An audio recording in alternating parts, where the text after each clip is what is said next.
तो दोस्तों स्वागत है आपका हमारे YouTube चैनल में। तो देखिए, प्रांतीय राजवंशों में एक आज नए राजवंश की चर्चा करनी है और वो है बंगाल की चर्चा कर लेते हैं। और बंगाल काफ़ी बड़ा टॉपिक है, तो इसको दो भागों में हम डिवाइड करके जो है इसकी चर्चा करेंगे।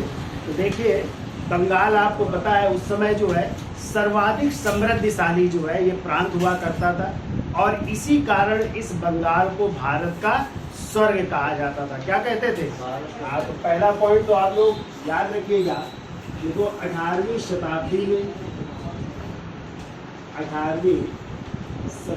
में आर्थिक समृद्धि के कारण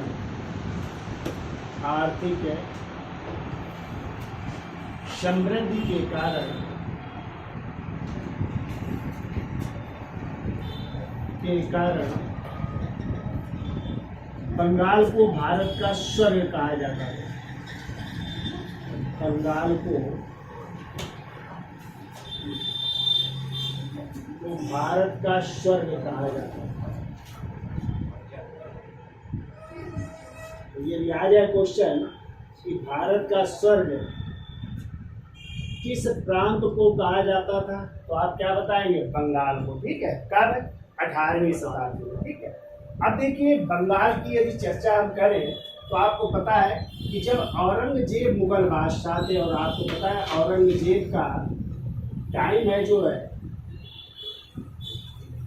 वो जो है बने थे 1658 में, और कब तक रहे? 1707 ईस्वी तक है। तो कहते हैं औरंगजेब के समय जो है मुगल जो प्रांत थे, और आपको याद होना चाहिए कि मुगल काल में प्रांतों को सूबा कहा जाता था। क्या कहा जाता था? हाँ, तो प्रांत या इसी को क्या कहते थे? सूबा कहते थे। याद रखिएगा, कभी कभी क्वेश्चन आ जाता है कि प्रांतों को मुगल काल में किस नाम से जाना जाता था? सूबा कहा जाता था। ठीक है, तो मुगल काल में प्रांत या सूबों की संख्या जो है, या औरंगजेब के काल में जो है मुगल प्रांतों की संख्या 21 थी। कितनी थी?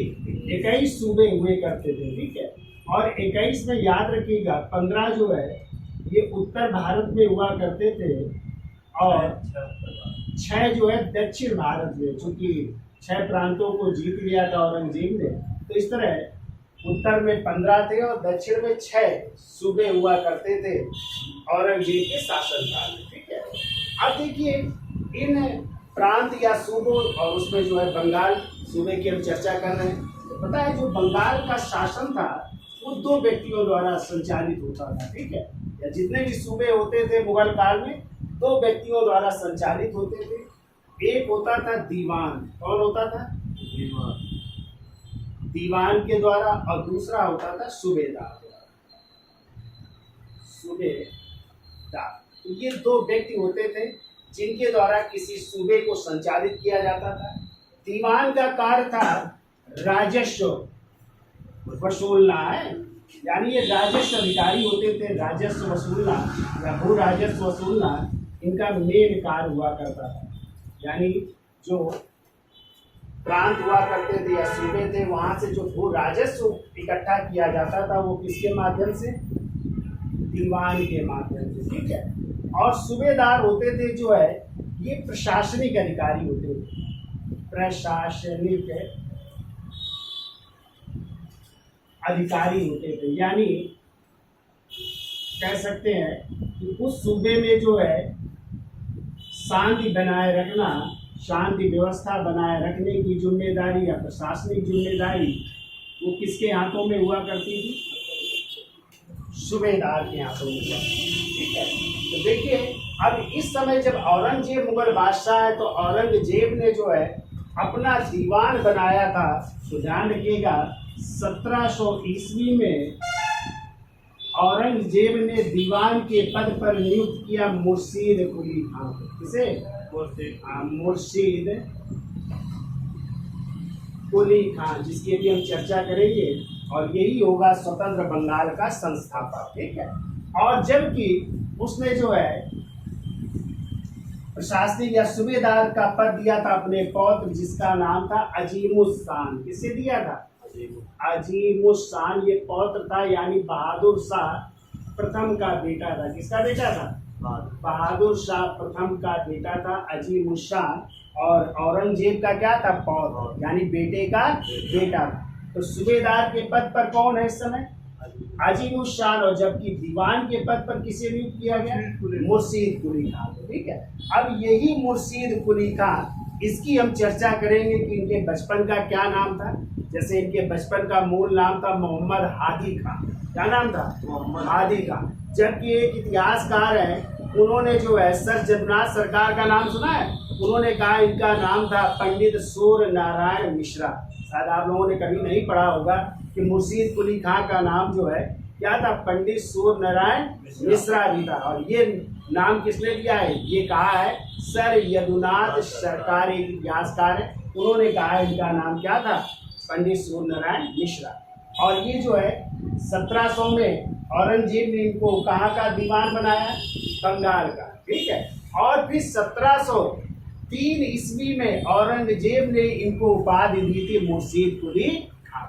यानी इनका नाम मुर्शीद कुली खान नहीं था, ये क्या थी, इनकी उपाधि थी, जो किसने दी थी, मुगल बादशाह औरंगजेब ने दी थी। और यही जो मुर्शीद कुली खान थे, कहते हैं अजीमुशान ज्यादा समय दिल्ली में रहता था, चूंकि राजा का बेटा था, पौत्र था मुगल बादशाह का, तो इसलिए पूरा जो है संचालन करते थे मुर्शीद कुली खान। तो ज्यादा पटती भी नहीं थी अजीमुशान से, इसीलिए अब यदि आ जाए बंगाल की राजधानी पहले क्या थी, तो ध्यान रखिएगा। देखो राजधानी क्या क्या रही बंगाल की, ठीक है। तो राजधानी पहले रही ढाका, यानी प्रारंभिक राजधानी बंगाल की क्या थी, ढाका हुआ करती थी, जो आज बांग्लादेश की भी राजधानी है, बांग्लादेश की राजधानी। तो पहले राजधानी ढाका हुआ करती थी, लेकिन फिर जो है ढाका से राजधानी परिवर्तित हुई और राजधानी हो गई मुर्शिदाबाद।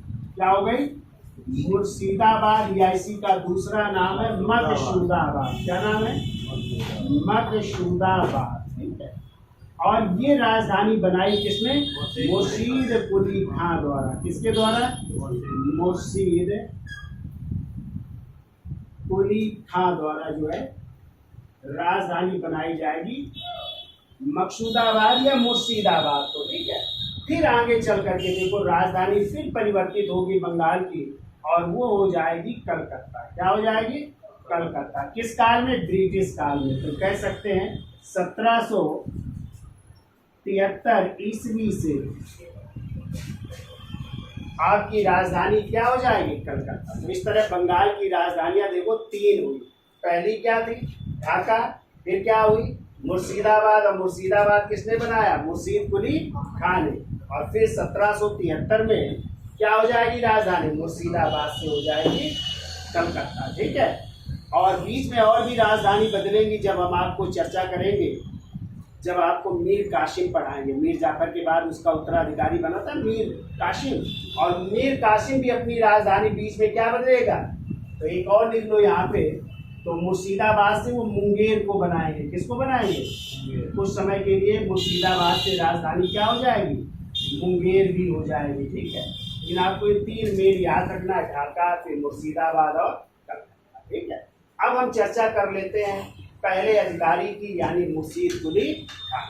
कितना याद हो जाएगा, यानी 18वीं शताब्दी में बंगाल को जो है भारत का क्या कहते थे, स्वर्ग। क्यों कहते थे, क्योंकि ये सर्वाधिक आर्थिक दृष्टि से संपन्न था। ठीक है, फिर उस समय मुगल बादशाह कौन थे, औरंगजेब। टाइम है 1658 से 1700। इनके समय सूबों की संख्या कितनी थी, 21, और 21 में 15 उत्तर भारत में थे, दक्षिण भारत में 6। ठीक है, अब जो है इसी समय बंगाल में 2 अधिकारियों द्वारा संचालन होता था। एक होते थे दीवान और एक होते थे सूबेदार। तो दीवान का कार्य था भू राजस्व वसूलना या भू राजस्व अधिकारी, और इस पद पर 1700 ईस्वी में किसे नियुक्त किया गया, मुर्शीद कुली खान को। किसने नियुक्त किया, औरंगजेब ने। ठीक है, और सूबेदार के पद पर थे उनके पौत्र जिनका नाम था अजीमुशान, और इसका कार्य था क्या बनाए रखना, प्रशासनिक व्यवस्था को बनाए रखना, शांति व्यवस्था को बनाए रखना। ठीक है, यानी सेना किसके अधीन होती थी, इसी सूबेदार की। जो सैन्य थी, सैन्य का संचालन किसके अधीन होता था, सूबेदार। सूबेदार को गवर्नर भी कह सकते हैं। क्या कह सकते हैं? गवर्नर भी या राजपाल भी कह सकते हैं। ठीक है, कि बंगाल का राजपाल या बंगाल का सूबेदार या बंगाल का गवर्नर, अंग्रेजी में गवर्नर भी कह सकते हैं। ठीक है। राजधानी हमने बताई बंगाल की क्या क्या थी पहले? ढाका, फिर मुर्शिदाबाद और फिर कलकत्ता। तो ढाका से मुर्शिदाबाद कौन बनाएगा? मुर्शीद कुली। ठीक है, चलो इसका स्क्रीनशॉट लो, फिर आगे चलते हैं।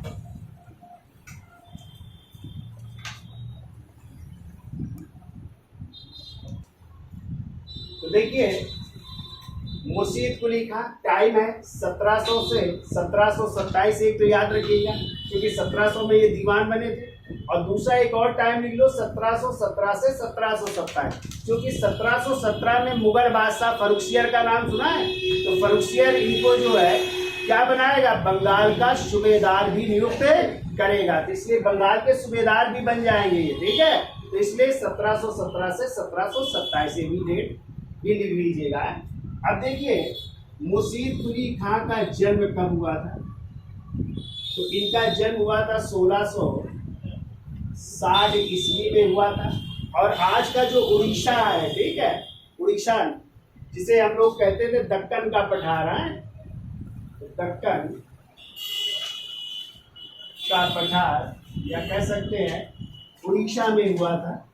एग्जैक्ट तो डेट नहीं है कहाँ पे, तो उड़ीसा में हुआ था। इनका मूल नाम क्या था? तो मूल नाम लिखिए इनका, मूल नाम इनका था, वैसे तो मिलता है मोहम्मद हैदी। ठीक है, मोहम्मद हैदी या हादी भी कह सकते हैं। ठीक है, हैदी या हादी। ठीक है, जबकि इनका एक और नाम जो है पंडित जगन्नाथ सरकार ने लिखा है कि इनका नाम था पंडित रामदास मिश्रा, सूर्य नारायण मिश्रा,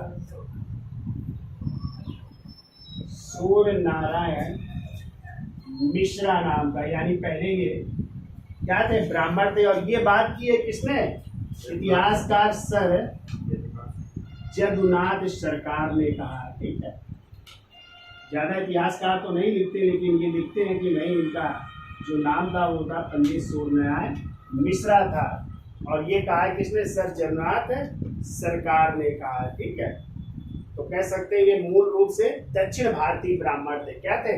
लिख लो, मूल रूप से दक्षिण भारतीय ब्राह्मण थे, दक्षिण भारतीय ब्राह्मण थे, दक्षिण भारतीय ब्राह्मण थे। अब देखिए 1700 ईस्वी में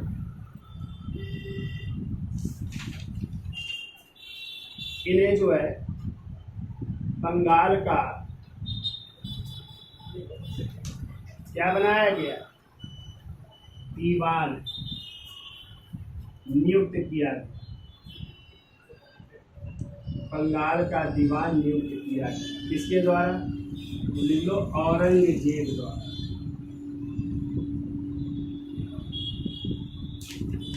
औरंगजेब द्वारा। ठीक है, क्या बनाया जा रहा है? इन्हें दीवान। जबकि हमने बताया था इसी समय बंगाल के सूबेदार कौन है?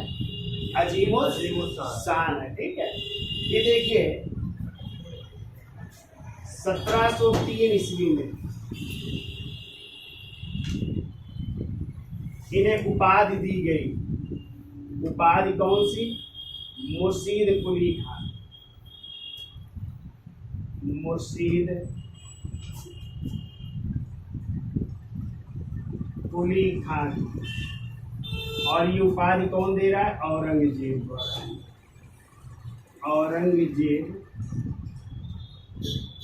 द्वारा, क्योंकि मूल नाम तो क्या था? या तो मोहम्मद हैदी या हादी या पंडित सूर्यनारायण मिश्रा। तो कब इनको मुर्शीद कुली खां की उपाधि दी गई? 1703 ईस्वी में। किसके द्वारा? औरंगजेब द्वारा जो है इनको उपाधि दी जा रही। ठीक है, क्लियर? फिर जो है कहते हैं जो सूबेदार थे उस समय अजीमुद्दीन से मतभेद हो जाता है, तो अजीमुद्दीन तो वापस दिल्ली चला जाता है। तो ये कारभार पूरा देखते रहते हैं, दीवान का भी और किसका? इस सूबेदार के पद का किया है, दोनों देखते हैं। अब देखिए राजधानी इन्होंने परिवर्तित की, तो राजधानी क्या बना रहे हैं, राजधानी लिखो ढाका से मुर्शिदाबाद, मुर्शिदाबाद या इसी का नाम है मकसूदाबाद को, मकसूदाबाद को बनाया। ठीक है, ये देखिए 1717 ईस्वी में, 1717 ईस्वी में मुगल बादशाह फर्रुखशियर ने, मुगल बादशाह फर्रुखशियर, मुगल बादशाह फर्रुखशियर ने बंगाल का सूबेदार नियुक्त किया, बंगाल का सूबेदार नियुक्त किया।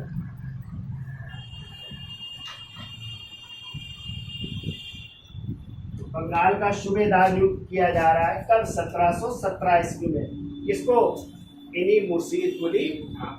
अब आप कहेंगे कि जो है मुगल बादशाह क्यों नियुक्त कर रहा है फर्रुखशियर इनको सूबेदार, वो किसी को भी बना सकता था। तो आपको पता है क्योंकि फर्रुखशियर खुद जो है किसी के अंडर में गद्दी पर बैठा था।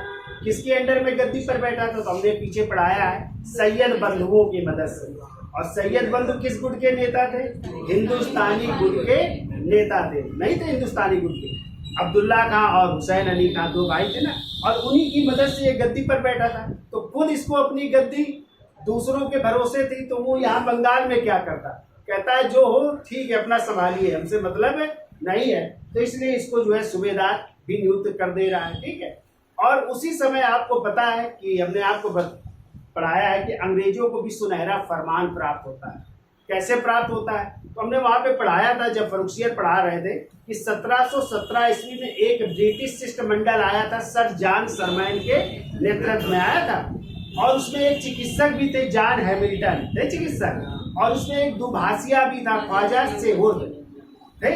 और कहते उसी डॉक्टर जो हैमिल्टन थे, उन्होंने किसी गुप्त रोग से इनके परिवार के सदस्य या इनको जो है मुक्त दिला दी थी। इसी कारण 3000 रुपए वार्षिक कर के बदले इनको बंगाल, बिहार और उड़ीसा से क्या टैक्स, वह भी कैसा, बिना टैक्स दिए हुए व्यापार करने की अनुमति प्राप्त हो गई थी। इसी को कहते थे दस्तक प्रथा। क्या कहते थे, दस्तक प्रथा। आगे जो है हम चर्चा करेंगे डिटेल में कि पारगमन शुल्क था, जो बिना टैक्स दिए हुए कोई भी अंग्रेज व्यापारी वहां पे व्यापार कर सकता है। ठीक है, तो इसलिए जो है बंगाल का सूबेदार किसे नियुक्त कर दिया फर्रुखशियर ने, इसे मुर्शीद कुली खां। अब देखो 1719 ईस्वी में मुर्शीद कुली खां ने, देखो 1719 ईस्वी में मुर्शीद कुली खां ने उड़ीसा पर अधिकार कर लिया। तो देखो अब उड़ीसा प्रांत पर भी अधिकार कर लेते हैं, उड़ीसा पर अधिकार कर लिया, उड़ीसा पर भी अधिकार कर लेते हैं और मुर्शीद कुली खां का 1719 ईस्वी में। ठीक है, तो ये भी आप लोग याद रखिएगा। अब देखिए इसके समय कुछ विद्रोह भी हुए थे, मुर्शीद कुली खां के समय कौन कौन से विद्रोह हुए थे, किसने विद्रोह किए थे, उनकी भी चर्चा कर लेते हैं। तो यहाँ इसका स्क्रीनशॉट ले लो है। तो यहाँ तक समझ में आया। तो देखिए किसने किसने विद्रोह किया था, तो देखिए जमींदार सीताराम, जमींदार सीताराम का मार उदय नारायण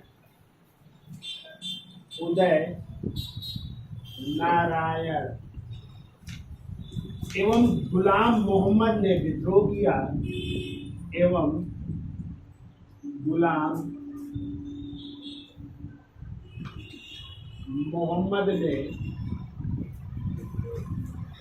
विद्रोह किया। तो पहले इन्होंने विद्रोह किया, फिर वो आगे चलकर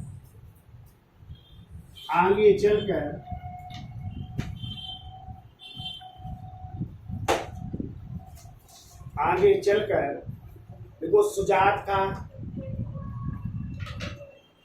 और नजात खां ने विद्रोह किया। सुजात खां व नजात खां ने विद्रोह किया। तो इन लोगों ने भी विद्रोह किया। नजात खां ने विद्रोह किया।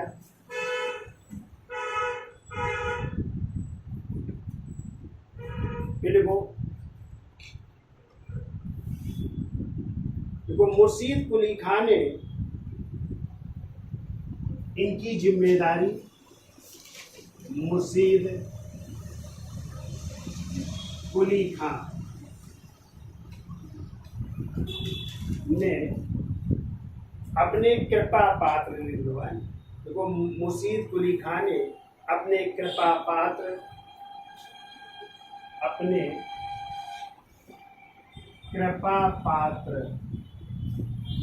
राम सजीवन को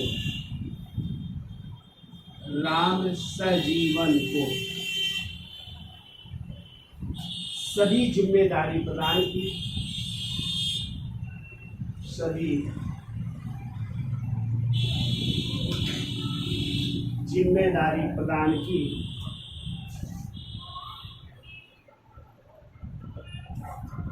ये राजा विद्रोह के बाद उसने सभी जिम्मेदारी किसको प्रदान की थी? तो अपने कृपा पात्र किसको? राम सजीवन को प्रदान की थी। ठीक है। फिर के मुर्शीद कुली खां ने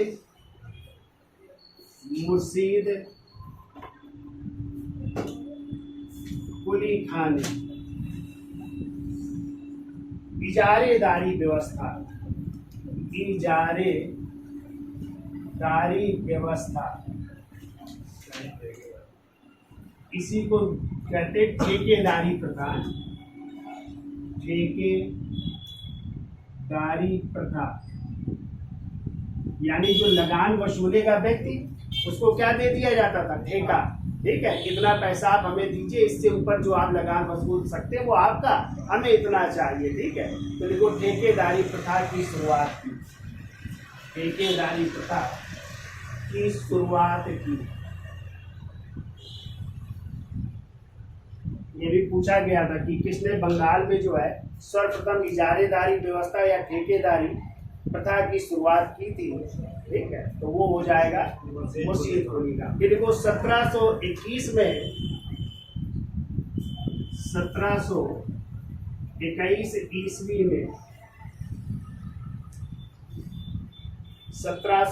ईस्वी में असल जमा तुमार, यानी कितना रुपया था यहाँ से प्राप्त होता था? असल जमा तुमार 1,41,41,00,000 फिरता 9,194 रुपए हो गया। 9,194 रुपया हो गया था। यानी इतनी वार्षिक आय हो गई थी जिसकी बंगाल की कितनी? 1,41,09,194। ये कब की बात है? 1721 में। किसके समय? मुर्शीद कुली खां के समय। ठीक है। फिर को मुर्शीद कुली खां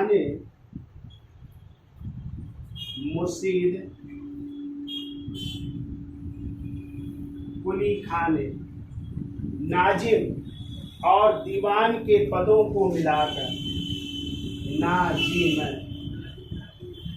एवं दीवान के पदों को मिलाकर एक कर दिया।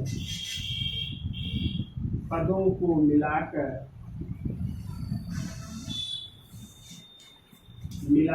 एक कर दिया। यानी दोनों पद एक कर दिए जाते हैं। कौन सा? दीवान का पद और नाजिम का पद जो है मिला करके एक कर दिया गया। ये मुर्शीद कुली का। फिर इसकी जो है 1727 में क्या हो जा रही है? मृत्यु हो रही है। तो देखो 30 जून मृत्यु लिख लीजिए, मृत्यु लिखो 30 जून 1727 ईस्वी को मुर्शीद कुली खां की मृत्यु हो गई। जब मृत्यु हो गई तो इसके कोई पुत्र नहीं था, ठीक है। तो पुत्र नहीं था, इनका एक दामाद था, जिसे दामाद को आप लोग जमाई भी कह सकते हैं, ठीक है। और उसका नाम था सुजाउद्दीन। क्या नाम था? अगला जो है, जो बंगाल का शासक बन रहा है वो है सुजाउद्दीन, जो 1727 में बनेगा और 1739 तक रहेगा। यही सुजाउद्दीन जो है नवाब बनने से पहले जो है, आपको पता है कहाँ का सह सूबेदार था? तो उड़ीसा का उप गवर्नर हुआ करता था। कहाँ का? और उड़ीसा को किसने मिलाया था अपने साम्राज्य में? मुर्शीद कुली खां ने 1719 में। तो उसने अपने दामाद को क्या बना दिया था? उड़ीसा का नायब सूबेदार या उप गवर्नर बना दिया था। और जब मृत्यु हुई ससुर साहब की, तो वो क्या बन गए? बंगाल के शासक बन गए, बंगाल के सूबेदार बन गए, ठीक है। और इसी ने जो है, यदि कह सकते हैं आप लोग कि बंगाल का प्रथम नवाब कौन था, तो बंगाल का प्रथम नवाब सुजाउद्दीन ही था। क्योंकि यही जो है स्वतंत्र रूप से क्या हो रहा है? नवाब बन रहा है, अपने की नवाब की उपाधि धारण करेगा, ठीक है। तो चलिए हेडिंग डाल लीजिए अब सुजाउद्दीन, इसका स्क्रीनशॉट ले लो।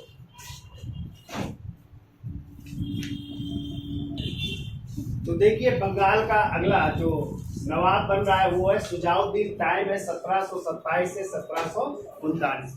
यानी बंगाल का अगला सूबेदार कौन बना? सुजाउद्दीन। और सुजाउद्दीन जो है मुर्शीद कुली खां के कौन थे? दामाद थे। कौन थे? दामाद थे। और कहते हैं सूबेदार बनने से पहले ये जो है बिहार, जो उड़ीसा प्रांत था, उड़ीसा के जो है उप गवर्नर थे या सह सूबेदार थे, ठीक है। तो ये जो है बन रहे हैं क्या? सूबेदार बन रहे हैं कहाँ के? बंगाल। लेकिन यही पहला सूबेदार है जिसको नवाब की उपाधि दी जा रही है। तो कभी आ जाए बंगाल का प्रथम नवाब कौन था, तो आप लोग क्या बनाएंगे? सुजाउद्दीन। और कब बन रहा है ये? तो 1733 ईस्वी में। 1733 ईस्वी में आपने मुगल बादशाह का नाम सुना है? मोहम्मद शाह रंगीला। तो मोहम्मद शाह रंगीला ने जो है, इन्हें जो है सुजाउद्दीन को बंगाल के सूबेदार तो थे ही, तो सूबेदार के अलावा इनको कौन सा पद दिया? नवाब का पद। तो 1733 से ये क्या हो गए? बंगाल के नवाब कहलाए। तो कभी आ जाए कि बंगाल का प्रथम नवाब कौन था, तो क्या मारोगे? इसके पहले वो क्या थे? सूबेदार या तो दीवान थे, लेकिन नवाब ये बन रहा है, ठीक है। तो लिखिए पहला पॉइंट जो है, देखिए बंगाल का प्रथम नवाब, ये बंगाल का प्रथम नवाब है। कब बना? तो लिखो 1733 ईस्वी में मोहम्मद शाह रंगीला द्वारा, मोहम्मद शाह रंगीला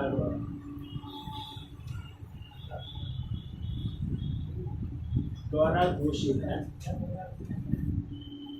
यानी मोहम्मद शाह रंगीला ने इसे बंगाल का क्या घोषित किया? प्रथम नवाब घोषित किया, ठीक है। अब देखो ये किसका दामाद है? तो लिखिए अगला पॉइंट, देखो सुजाउद्दीन मुर्शीद कुली खां का दामाद, मुर्शीद कुली खां का दामाद था।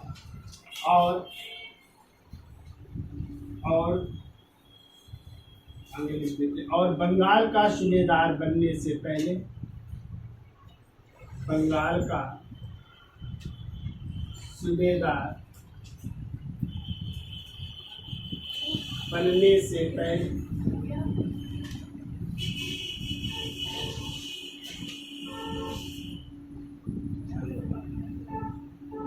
से पहले उड़ीसा का उप गवर्नर या सह सूबेदार था। गवर्नर हाँ रोके थे। रहा है।